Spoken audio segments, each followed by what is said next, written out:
నమస్కారం. తూర్పుగోదావరి జిల్లా వార్తలు. నియోజకవర్గంలో వివిధ అభివృద్ధి పనులను సత్వరం పూర్తి చేసేందుకు చర్యలు తీసుకుంటున్నామని రాష్ట్ర పర్యాటక సాంస్కృతిక సినిమాటోగ్రఫీ శాఖ మంత్రి కందుల దుర్గేష్ తెలిపారు. తూర్పుగోదావరి జిల్లా నిడదవోలు నియోజకవర్గంలో జరుగుతున్న వివిధ అభివృద్ధి పనులను గురువారం ఆయన పరిశీలించి ప్రభుత్వాసుపత్రిని తనిఖీ చేశారు. ఈ సందర్భంగా దుర్గేష్ మాట్లాడుతూ సమిశ్రగూడెం మలుపు వద్ద ఐరన్ బ్రిడ్జ్ ప్రమాదకర స్థాయిలో ఉందని, భారీ వాహనాల రాకపోకలను నిషేధించాలని అన్నారు. ప్రజలకు ఇబ్బందులు లేకుండా తగు చర్యలు తీసుకోవాలని ఆదేశించారు. అనంతరం స్థానిక డంపింగ్ యార్డ్, చిన్న కాశీరేవు, టిట్కో గృహాలను పరిశీలించారు. ఇవన్నీ కూడా త్వరితగతిన పూర్తి చేయాలనేటువంటి మాటని చేయడం జరిగింది. ముఖ్యంగా ఎస్టీపీ నిర్మాణం జరుగుతున్నటువంటి ఆ ప్రాంతం, అక్కడ ఉన్న రోడ్డు ఫార్మేషన్ విషయంలో కూడా లయన్స్ క్లబ్ వారి సహకారంతో రోడ్ ఫార్మేషన్ విషయంలో కూడా ఒక ప్రత్యేకమైనటువంటి కార్యాచరణ తీసుకోవాలనేటువంటి మాట చెప్పడం జరిగింది. అదేవిధంగా సెంట్రల్ వెజిటబుల్ మార్కెట్, అదేవిధంగా ఫిష్ మార్కెట్ని ఆధునీకరించాలనేటువంటి ఆలోచన, దాని పక్కనే ఏదైతే మొత్తం వాటర్ ట్రీట్మెంట్ అనేటువంటి జరిగేదానికి అవకాశం ఉన్నటువంటి శాంక్షనింగ్ ఉందో దానికి సంబంధించిన ప్రదేశాన్ని పరిశీలించడం జరిగింది. ఇవన్నీ కూడా త్వరితగతిన పూర్తవ్వాలనేటువంటి ఆలోచన గట్టిగానే చేస్తూ ఉన్నాం. దాంతోపాటు ఇక్కడ ఈ వార్డులో అర్బన్ హెల్త్ సెంటర్, ఈ అర్బన్ హెల్త్ సెంటర్కి సంబంధించి ఇన్కంప్లీట్గా ఉన్నటువంటి ఈ బిల్డింగ్లో చేయవలసినటువంటి ఇతరతర సదుపాయాలన్నింటినీ కల్పించడానికి రమారమి ఇంకా 35 లక్షల రూపాయల అవసరం ఉంటుందనేటువంటి మాట చెప్తూ ఉన్నారు. దాన్ని కూడా వెంటనే శాంక్షన్ చేయించడానికి వీలుగా ప్రభుత్వంతో మాట్లాడి అది కూడా ఏర్పాటు చేస్తామనేటువంటి మాట తెలియజెప్పాం. దాంతో స్టాఫ్ సమయానికి రాకపోవడం, కొంచెం వృద్ధుల పట్ల, బాగా అనారోగ్యంగా ఉన్న వారి పట్ల సరైనటువంటి సహకారం వాళ్ళు ఇవ్వకపోవడం అనేటువంటిది ప్రత్యేకంగా కనబడింది. దానికి సంబంధించి కూడా వారికి ఒక వార్నింగ్ కూడా ఇచ్చాం. అతి త్వరలో మీరు సరైనటువంటి పద్ధతుల్లోకి రాకపోతే దాని మీద సీరియస్ యాక్షన్ ఉంటుందనేటువంటి మాట కూడా చెప్పడం జరిగింది. దాన్ని కూడా మనం జాగ్రత్తగా అప్గ్రేడ్ చేసుకోవాలి. అదేవిధంగా మెడిసిన్స్ అందరికీ అందుబాటులో తీసుకురావాలనేటువంటి మాట కూడా తెలియజెప్పడం జరిగింది. ఈ కార్యక్రమంలో మంత్రి వెంట municipal chairman Bhupathi Adinarayana, commissioner TLPSS Krishnaveni, Janasena పట్టణ అధ్యక్షులు రంగా రమేష్, కూటమి నాయకులు పాల్గొన్నారు.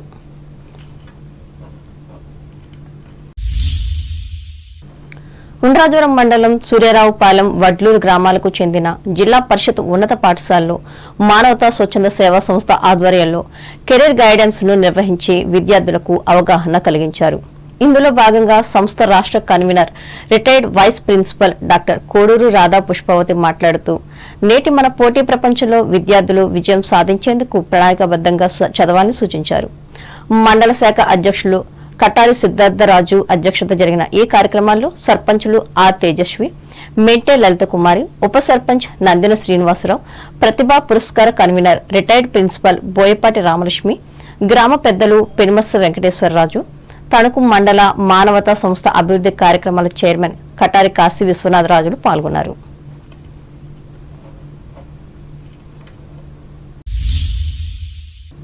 బలవర్ధకమైన ఆహారంతో పాటు శరీర వ్యాయామం చేయడం ద్వారా రోగ నిరోధక శక్తి పెరుగుతుందని జిల్లా కలెక్టర్ పి ప్రశాంతి తెలిపారు. రాజమహేంద్రవరం కలెక్టర్ క్యాంప్ కార్యాలయంలో గురువారం ప్రధానమంత్రి టీబీ విముక్తి భారత్ కార్యక్రమంలో స్ఫూర్తితో కలెక్టర్ ఒక బాలికను దత్తత తీసుకున్నారు. ఈ సందర్భంగా ప్రశాంతి మాట్లాడుతూ, క్షయవ్యాధిని జిల్లా నుంచి పారద్రోలేందుకు స్వచ్ఛందంగా నిక్షయ మిత్రులుగా పేర్లు నమోదు చేసుకుని టీబీ బాధితుల పోషణ పథకానికి సహకారం అందించాలని అన్నారు. ఈ పథకం కింద దత్తత తీసుకున్న వారు ఒక వ్యక్తికి నెలకి 700 రూపాయల చొప్పున 6 నెలల పాటు పౌష్టికాహార కిట్లను అందజేయాల్సి ఉంటుందని పేర్కొన్నారు. ఈ కార్యక్రమంలో జిల్లా క్షయ నివారణ అధికారి డాక్టర్ ఎన్ వసుంధర పాల్గొన్నారు.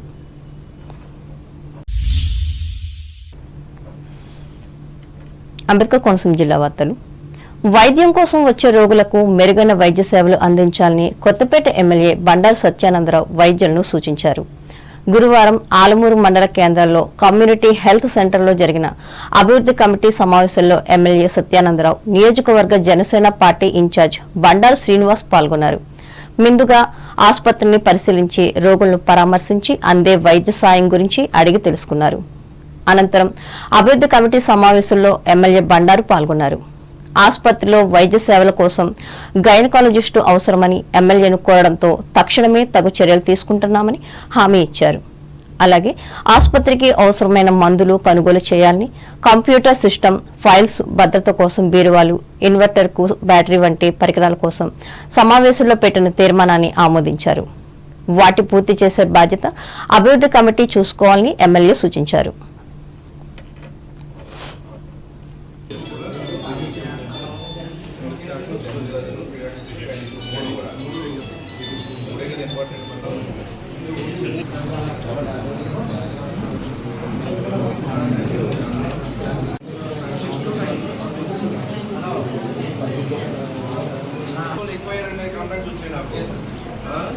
అబ్జర్వేషన్ వచ్చి పౌరుల లాంగ్వేజ్ గట్టిగా మాట్లాడటం, తిట్టడం, ఇక్కడ న్యూసెన్స్ కూడా క్రియేట్ చేస్తారు, ట్రీట్ చేసి రావడం, ఏంటని ఉన్న అటెండెన్స్ కూడా మనకి పేషెంట్ తరపు నుంచి అటెండెన్స్ కూడా ఇచ్చేస్తారు. ఇది హాస్పిటల్ అంటే దేవాలయం అండి. దాని మీద ఒకసారి మీరు తర్వాత వచ్చి ఒకసారి ఇక్కడ ఫీడ్బ్యాక్ తీసుకుని ఆ పర్సన్స్ ఎవరో ఐడెంటిఫై చేసి మార్క్ చేయండి, నోటీస్ చేయండి. లేదు ఒకరిద్దరు ఉంటే దాని మీద ఏ యాక్షన్ తీసుకోండి. అటువంటిది హాస్పిటల్లో జరిగితే ఇక్కడ ఎవరో ఇక్కడ పనిచేసే డాక్టర్స్ ఇక్కడ బిహేవియర్ బాగుంది, వచ్చిన వాళ్ళు ఇబ్బందులు పెడుతున్నారని చెప్పి ఇక్కడ నుంచి వెళ్ళిపోయారంటే పరిస్థితి ఏ విధంగా ఉందో అది.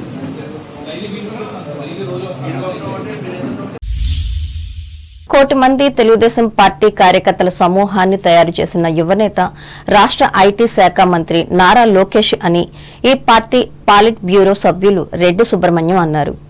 లోకేష్ పుట్టినరోజు సందర్భంగా ఐనవిల్లి మండలం ఐనవిల్లి లంకలో ఏర్పాటు చేసిన రక్తదాన శిబిరాన్ని ఉమ్మడి తూర్పుగోదావరి జిల్లా పరిషత్ మాజీ చైర్మన్ పి గన్నవరం నియోజకవర్గ party co convener Namana Rambabu, TTD పాలక మండలి మాజీ సభ్యులు డొక్కా జగన్నాథంతో కలిసి గురువారం ఆయన ప్రారంభించి మాట్లాడారు. యువగళం పాదయాత్రలో యువతకి లోకేష్ స్ఫూర్తినిచ్చారని చెప్పారు. పార్టీ కార్యకర్తలతో పాటు వారి కుటుంబాలకు అండగా ఉండాలన్న ఉద్దేశంతో సభ్యత్వం పొందిన ప్రతి కార్యకర్తకు 5 లక్షల ప్రమాద బీమా కల్పించేలా ఆయన రూపకల్పన చేసినట్లు పేర్కొన్నారు. ఈ సందర్భంగా రక్తదానం చేసిన 35 మంది కార్యకర్తలతో పాటు కార్యక్రమాన్ని ఏర్పాటు చేసిన ఐనవిల్లి మండల పార్టీ అధ్యక్షులు చిట్టూరు శ్రీనివాసును వీరు అభినందించారు. అనంతరం కేక్ కట్ చేసి లోకేష్ కు పుట్టినరోజు శుభాకాంక్షలు తెలిపారు.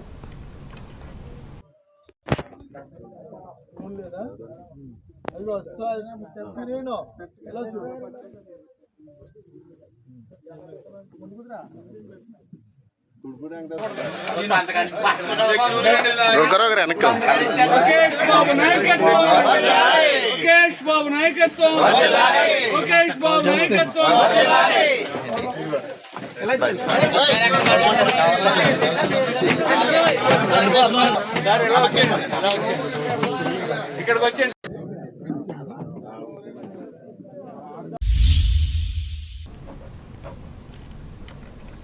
అమలాపురం పట్టణంలోని ఆర్టీసీ బస్టాండ్ ఎదురుగా ఉన్న రైతు బజార్ను ఈ నెల 25వ తేదీన పునః ప్రారంభించనున్నట్లు అంబేద్కర్ కోనసీమ జిల్లా కలెక్టర్ ఆర్ మహేష్ కుమార్ తెలిపారు.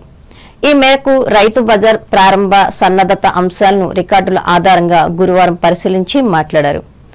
5 సంవత్సరాల క్రితం వివిధ కారణాలతో మూతపడిన ఈ రైతు బజార్ పునరుద్ధరణకు చర్యలు చేపట్టామని తెలిపారు.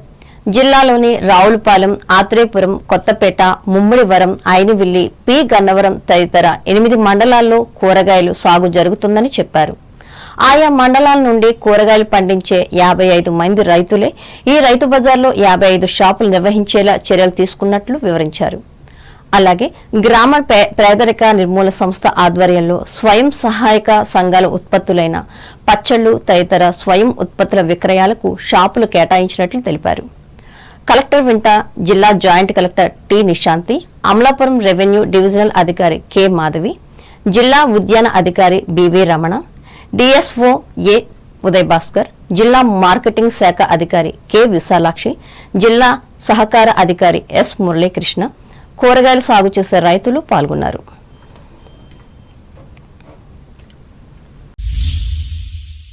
ఏలూరు జిల్లా వార్తలు. 2027 సంవత్సరం డిసెంబర్ నాటికి పోలవరం ప్రాజెక్టును పూర్తి చేస్తామని జల వనరుల శాఖ మంత్రి నిమ్మల రామానాయుడు తెలిపారు. ఏలూరు జిల్లా పోలవరం ప్రాజెక్టును గురువారం ఆయన సందర్శించి డయాఫ్రమ్ వాల్ పనులను పరిశీలించారు. అనంతరం రామానాయుడు మీడియాతో మాట్లాడుతూ డయాఫ్రమ్ వాల్ పనులను ఈ సంవత్సరం డిసెంబర్ నాటికి పూర్తి చేస్తామని అన్నారు. గత తెలుగుదేశం ప్రభుత్వంలో ప్రాజెక్టు పనులను 79% పూర్తి చేశామని గుర్తు చేశారు. అలాగే 7 ఏళ్ల క్రితం పోలవరం నిర్వాసితులకు 800 కోట్లకు పైగా పరిహారం అందించామని, మరలా ఇప్పుడు మరో 1000 కోట్ల పరిహారం అందించామని చెప్పారు. ఈ కార్యక్రమంలో మంత్రి వెంట project CEN Narasimhamurthy, Tricor chairman B Srinivasulu ఉన్నారు.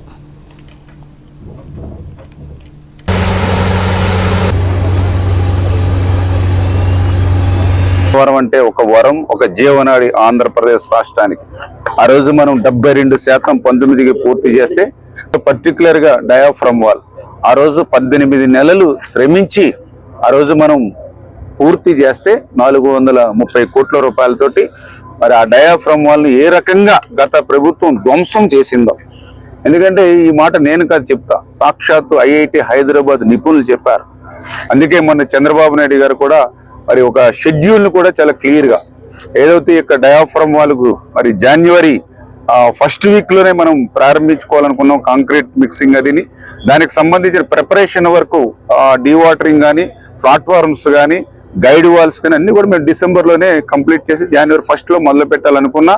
ఆ T5 T16 మిశ్రమం ఏదైతే ఉందో దాని మీద ఇంటర్నేషనల్ ఎక్స్పర్ట్స్ సిడబ్ల్యూసి వాళ్ళు కూడా కోఆర్డినేట్ చేసుకుని ఫైనల్ గా T16 మనకి ఏదైతే ఆమోదింపు చేసి ఇచ్చారో దాంతో ఈ 3rd వీక్ లో మనం ఆ డీవాల్ పనులు ముమ్మరంగా సాగుతూ ఉన్నాయి. మరి ఏదైతే దీని షెడ్యూల్ ప్రకారం ఫస్ట్ కట్టర్ ఇప్పుడు ఆల్రెడీ వర్క్ చేస్తూ ఉంది.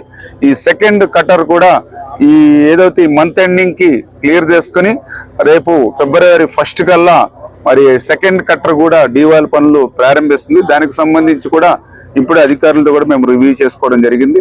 అదేవిధంగా 3rd కట్టర్ కూడా మార్చి నెలలో కల్లా ఇక్కడికి తీసుకొచ్చి దాన్ని కూడా ఏప్రిల్ 1వ తారీఖు నుంచి 3rd కట్టర్ కూడా అంటే ఒకేసారి 3 కట్టర్స్ ని మనం పనిచేయించుకోవడం ద్వారా ఈ యొక్క డయాఫ్రమ్ వాళ్ళు నిర్మాణం సమయాన్ని కొంచెం తగ్గించుకునేటువంటి విధంగా ప్లాన్ చేసుకున్నాం. అందుకే అదేవిధంగా డీవాల్ పూర్తయ్యేంత వరకు వేచి చూడకుండా ఎర్త్కమ్ రాక్ఫిల్ డ్యామ్ మెయిన్ డ్యామ్ ను కూడా ప్యారలల్ గా నిర్మాణం చేయాలనేటువంటి ఆలోచనలో భాగంగా 2025కి మెయిన్ ఎర్త్కమ్ రాక్ఫిల్ డ్యామ్ కూడా మరి ప్రారంభించుకుని 2027 డిసెంబర్ కల్లా పోలవరాన్ని పూర్తి చేయాలని చంద్రబాబు నాయుడు గారు ఏదైతే ఒక లక్ష్యం పెట్టుకుని ఆయన ఒక షెడ్యూల్ ఇచ్చారో ఆయన కూడా మాకు క్లియర్ గా ఇన్స్ట్రక్షన్ ఇచ్చారు.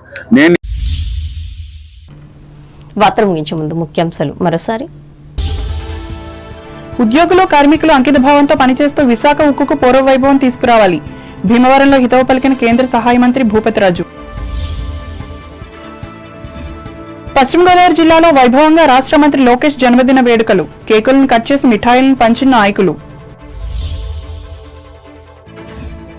తణుకులో సాంఘిక సేవా కార్యక్రమాలతో లోకేష్ జన్మదిన వేడుకలు. కేకును కట్ చేసి శుభాకాంక్షలు తెలిపిన ఎమ్మెల్యే ఆర్మిల్లి. ప్రఖ్యాత స్వాతంత్ర్య సమరయోధులు నేతాజీ సుభాష్ చంద్రబోస్ కు తణుకులో ఘనంగా నివాళులర్పించిన తెలుగుదేశం నాయకులు. ఆయన ఆశయాలను సాధిస్తామంటూ ప్రతినబూనిన అభిమానులు. తాడేపల్లిగూడెంలో 2వ రోజు కూడా ప్రశాంతంగా కొనసాగిన జేఈఈ మెయిన్స్ మొదటి విడత ప్రవేశ పరీక్షలు. వివిధ ప్రాంతాల నుంచి విచ్చేసిన విద్యార్థులు. తాడేపల్లిగూడెంలో కూడా ఘనంగా మంత్రి లోకేష్ 43వ జన్మదిన సంబరాలు. పాల్గొన్న ఎమ్మెల్యే బొలిశెట్టి, టీడీపీ నేత వలవల. నిడదవోలు నియోజకవర్గ అభివృద్ధి పనులను సత్వరమే పూర్తి చేయాలి. సమిశ్రగూడెంలో అధికారులను ఆదేశించిన రాష్ట్ర మంత్రి కందుల. ఉండ్రాజవరం మండల విద్యార్థులకు కెరీర్లో గైడెన్స్ ఇచ్చిన మానవతా సంస్థ రాష్ట్ర కన్వీనర్ డాక్టర్ రాధా పుష్పవతి.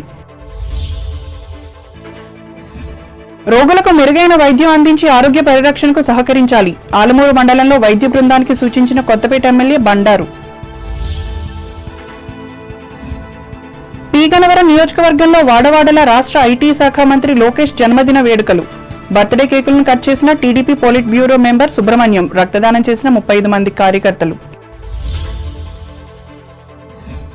2027 డిసెంబర్ నాటికి పోలవరం ప్రాజెక్టు పనులను పూర్తి చేస్తాం. పోలవరంలో ప్రకటించిన రాష్ట్ర మంత్రి డాక్టర్ నిమ్మల. ఈ వార్తలు ఇంతటితో సమాప్తం. నమస్కారం.